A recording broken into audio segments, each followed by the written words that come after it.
Am I the a-hole for making my daughter-in-law cry? My son and daughter-in-law had their twins last year. They didn't want to put them in daycare and asked me if I could watch them. I've been doing childcare my whole adult life, as a nanny, and at the time I had a well-paying nanny job. My son and daughter-in-law couldn't afford to pay me as much, but I didn't mind as they're my grandkids and I love them. I do it for free, but I have to pay my bills. I did make sure multiple times that this was going to be permanent. I was quitting a good job for this, and I didn't want to have to scramble last minute. They swore up and down that it'd be until they were 3. I agreed, but I've had so much fun watching them this past year. They're now 18 months old, and I've started to teach them colors, ABCs, etc. We go to play groups so they can be with kids their age. My son and daughter-in-law sat me down last week, saying they feel more comfortable with the daycare. After doing research, they feel it's best they're in daycare now. They've already found one and gave me 2 weeks' notice. I was upset. They promised me 3 years of work, and now I have to scramble to find a new job they'll pay as well as my last one.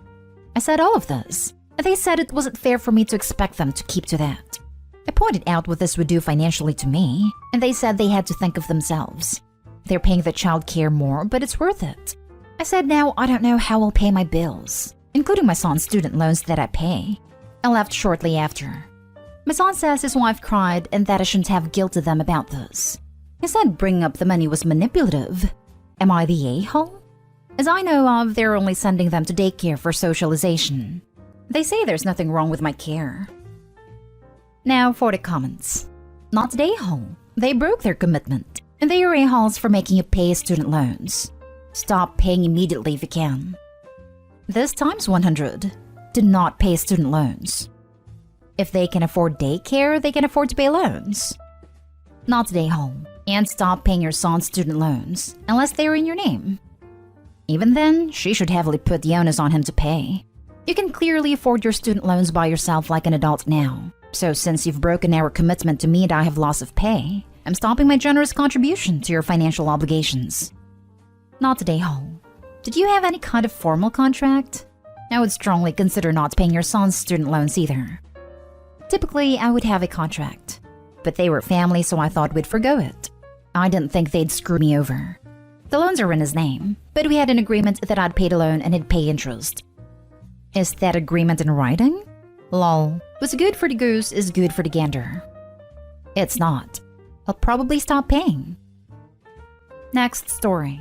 Am I the a-hole for getting a teacher fired when she wouldn't let my daughter eat in class? My 47 female daughter, 13 female, is type 1 diabetic and sometimes hypoglycemic. Due to this, we set up a 504 that says she can eat a snack in class whenever needed, along with other accommodations. Anyways, at one point, one of her teachers, who is apparently a new teacher, denies her a snack while hypoglycemic.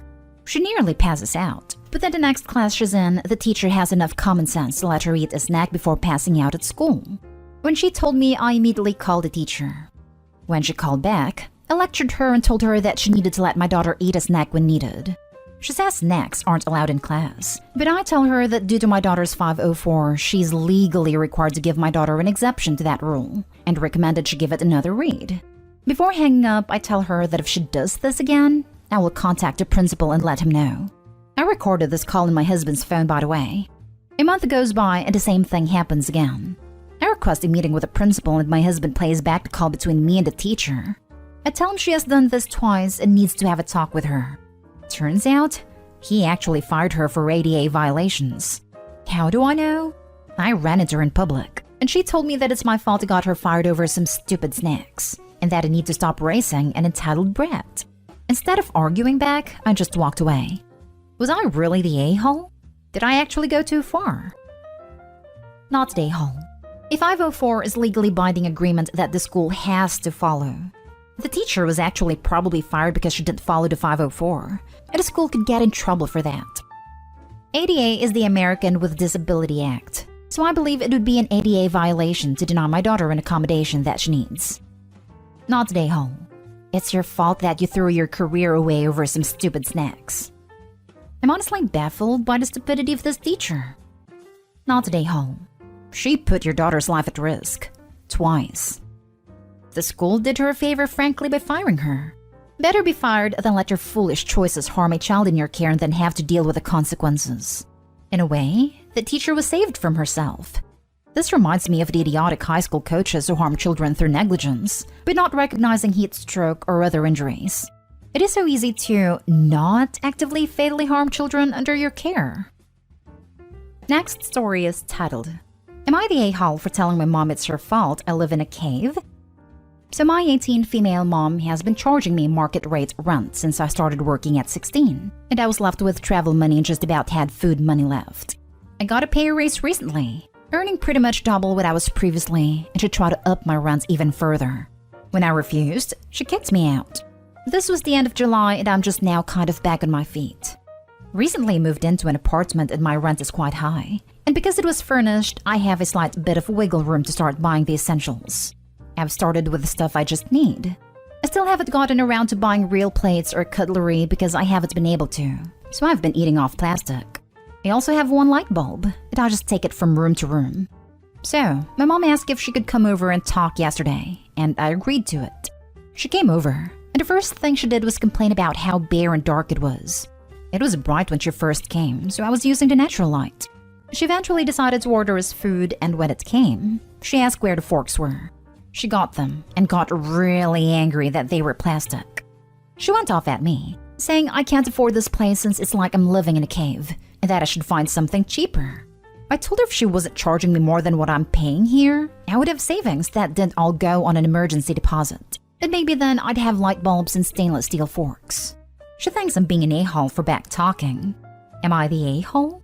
Edit. Might be important to add that the rent I'm paying now, including bills, etc., is still less than what my mother was charging me. But now I can walk to work, so travel expenses are cut out almost entirely.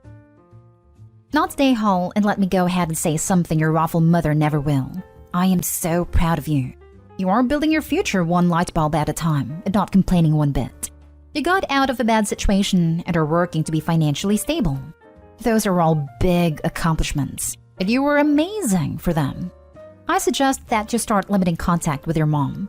It doesn't seem like she's a positive influence in your life, and I think you would be happier and free to grow more confidence if she wasn't around to put you down. She was abusive in charging you to live with your parents as a minor, and the way she treats you isn't okay. I hope you realize that and make the best choices for your mental health.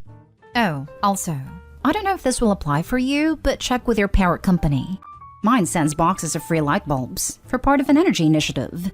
You could also try your local food banks for a few extra staples, and get some forks and spoons from the dollar store from the money you would have spent on the food. Good luck on your journey to self-sufficiency. I'd also like to add that thrift stores are a great place to buy silverware and serving sets when you get around to purchasing them. A lot of time you can find full china sets for next to nothing. Not only not the a-hole, what your mom did was illegal. You cannot charge underage people rent unless they're emancipated. Take her to small claims courts and get back the 2 years of illegal rent she took. Be careful going this route, Opie. Reddit likes to pretend that we're bastions of free will individuals in a libertarian society. Suing your mom may be more damaging than the money you could get back. A parent who charges their minor child market rate rent is automatically the a-hole. Completely agree. Especially when the rent magically starts rising the sooner you get a pay raise. Opie shouldn't share their wages with their family. Next story. Am I the a-hole for judging my daughter? I'll preface this by saying that I have 2 daughters, Amy 27 and Lily 19. Lily just had her first baby months ago.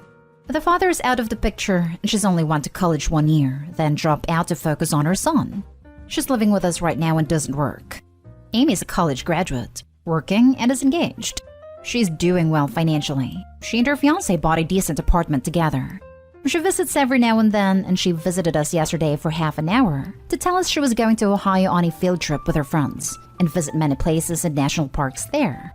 Lily looked sad throughout the entire visit and didn't speak till Amy left. I asked Lily what was wrong, and she said it wasn't fair that she doesn't have a job nor a degree, nor enough money to buy nice things or a new phone.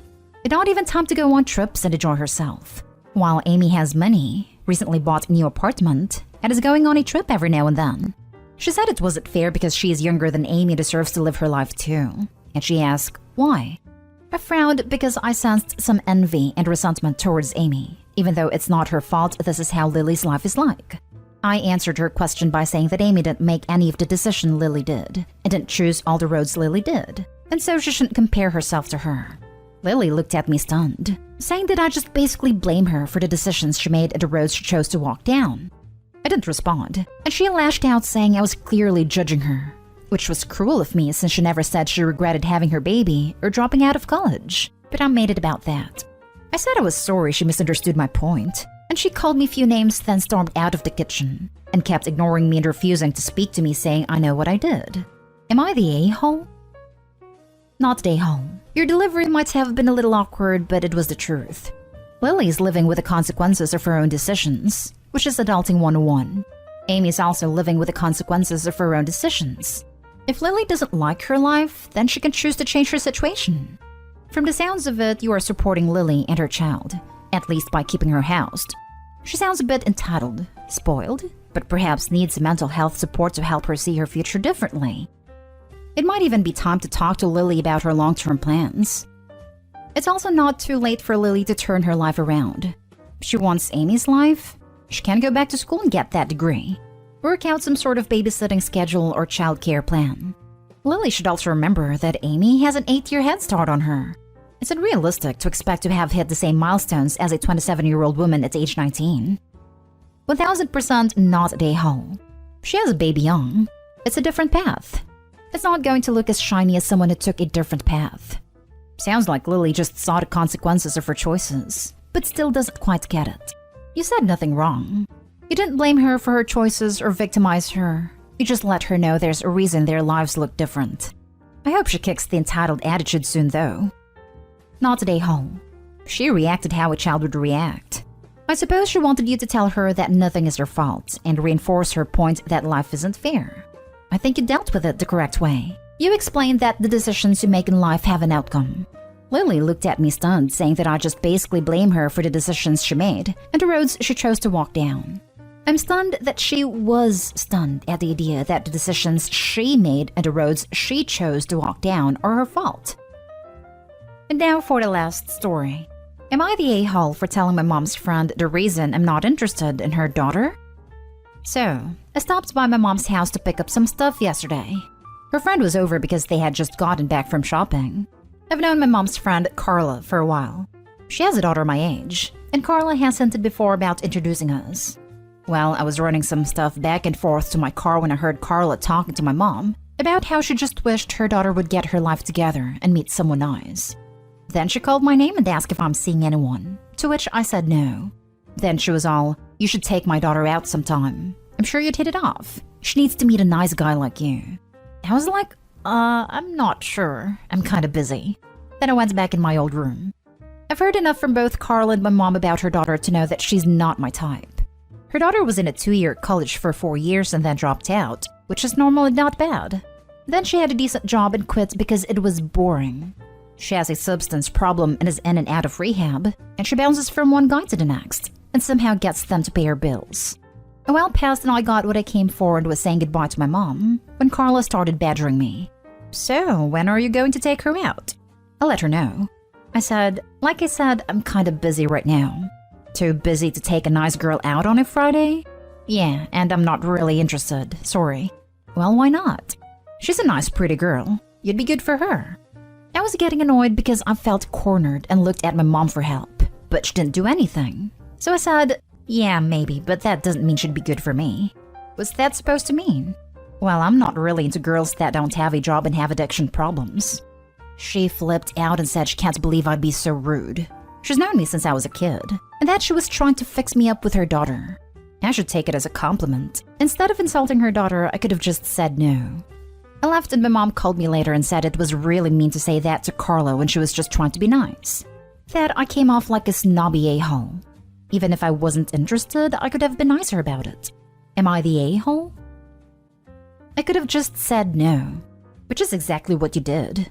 Not the a-hole, Opie. Came here to say this. Opie said no.